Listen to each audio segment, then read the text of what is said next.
Terpstra, dit is hier van de kunstwerken ook, hè? Ja, en dit is hier van de werken van de studenten die met materie bezig is binnen. En deze student, Walda heet ze, die had een beam eigenlijk als uitgangspunt genomen. Het hout. En zij had daarbij een spiraalvormige opstelling maken van liets naar grut. Het symboliseert aan de ene kant de beam, de groeiringen van de beam. En aan de andere kant is het ook een verwijzing naar het leven zelf. Het menselijk leven wat begint liets en wat steeds grutter en heger wordt. En maar allerhande verschillende aspecten daar een rol in spelen. Ja, Terpstra, we staan hier bij een modderbult. Wat maakt dit worden? Nou ja, eigenlijk is dit al wat. Dat lijkt het misschien net direct zo. Maar de bedenker en de makker van dit werk, het is nu binnen wat baan hebben wat op stapt, is het wat een beetje verwarden, want er zit al wat meer vorm in.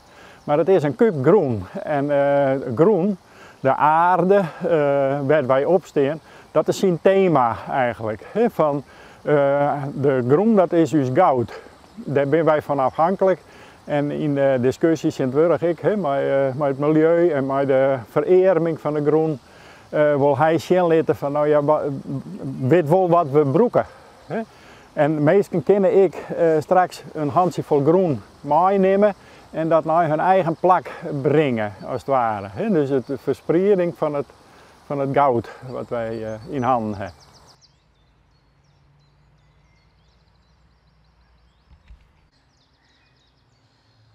Ja, wat ben jij hier aan het doen?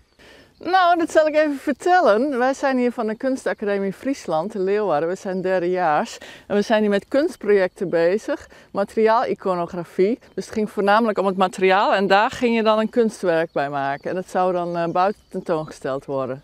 En wat is jouw kunstwerk? Mijn kunstwerk is hoofdstukken. Dat zijn delen van het hoofd. Dat is nu niet zo goed te zien, maar op mijn plaatje is het perfect te zien. Dat zijn hoofdstukken, dat is zeg maar het leven wat op de stroom meegaat. Mijn thema is ook water en alles wat op de stroom van het water meegaat, dat heeft bij mij met het leven te maken. Dus daarom de hoofdstukken uit het leven. Maar het zijn dus eigenlijk hoofden die we hier zien? Stukken van het hoofd. Met de bloedende ziel. Je ziet, er gebeurt van binnen van alles, maar dat zie je aan de buitenkant niet.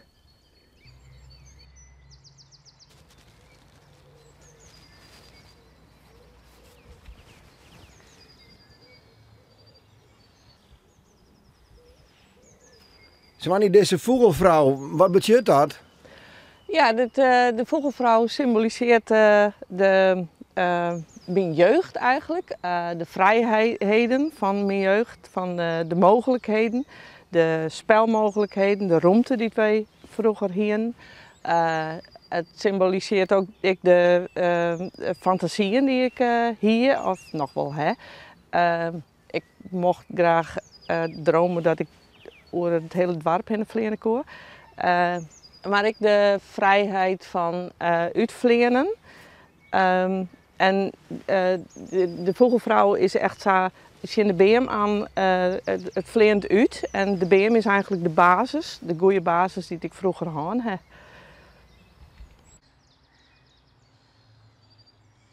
Anneke van der Tempel, ja, wat is nou de symboliek van dit kunstwerk?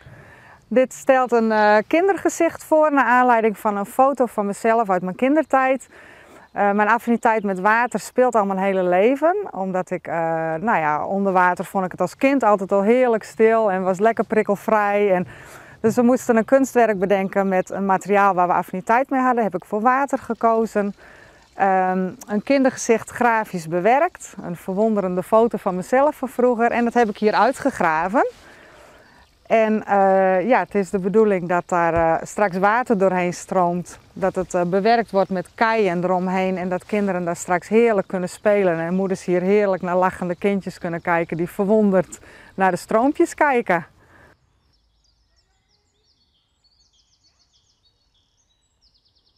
Terpstra, dit is je eigen kunstwerk ook, hè? Ja, dit is een onderdeel van een heel plan. Het AI, dat idee. En dat is eigenlijk hier nou ja, de basis van al het leven, nou ja, van de vogels, van de beesten. En nou ja, daar zitten verschillende facetten daarin. Er zit een vuurplak in, er zit een waterpomp in en er zit een plak in waar je noffelijk zitten kan. En daar kan de baan prachtig uitzien. En nou ja, zo. En vanuit de lucht dan kun je heel mooi zien dat het een eivorm is. En als je erin bent is het een soort beschutting.